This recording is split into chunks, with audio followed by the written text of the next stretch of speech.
Right, so moving on to your thoracic spine. So far, we've mobilised your ankles. There's 2 different variations for your ankle. So choose one that you prefer. You don't need to do both. Do the one that you feel is most effective. There was 2 movements for the hip. Liam's told you his preferred movements, but that's based on Liam's biomechanics. You might find that the other versions work better for you. We're now coming into the thoracic spine and the lats from a boxing upright position.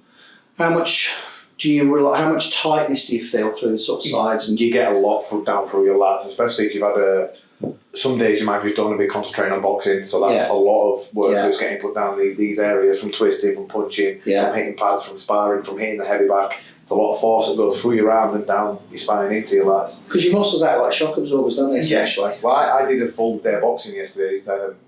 That's my boxing day that I did yesterday, and this morning I can feel it down the lats. I'm a bit stiff and a bit sore. So in the outtakes of this, when Liam did this for the first time, he was like, oh my fucking God. Yeah. Right, so I'm going to show you 2 variations for your thoracic spine. This is an extension movement for the thoracic spine. Now, I would say rotation is probably more important because that's where you're throwing your hooks in. So we'll show you 2 variations. The first one is going to hit your lats a bit more. So if you're struggling post-workout, the day after you're sore because you've been sparring, you've spent the evening predominantly boxing, this is the one for you.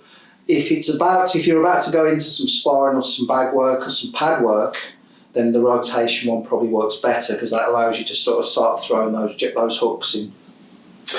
Right, so put your elbows onto the box for us, Liam. So we've put the towel down there to protect Liam's smashed up elbows.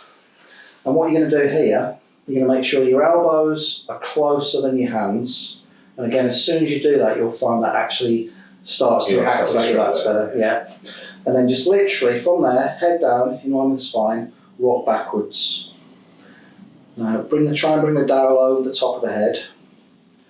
Drop your body weight down towards the floor, and then relax forwards from there. So again, this is an oscillation, so come forwards, and then repeat that same process.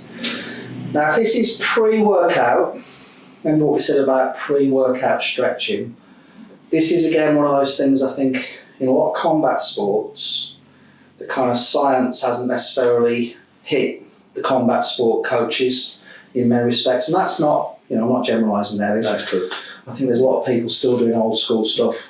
I did some Northern Long Fist Kung Fu back in the day, and it was all just fucking running and just like leg raises and stuff for abdominal work.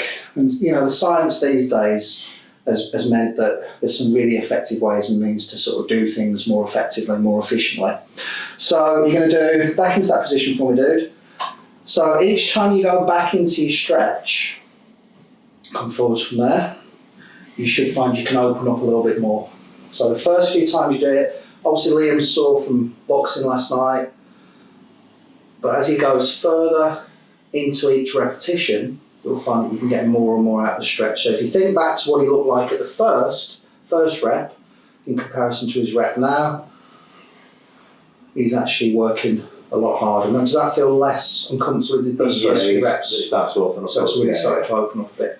So I would say either kind of 10 to 12 repetitions on this one, or about 30 seconds, not holding your reps, so you're not taking yourself into the stretch and holding it, you're oscillating forwards and backwards. And that's the first piece for your thoracic spine.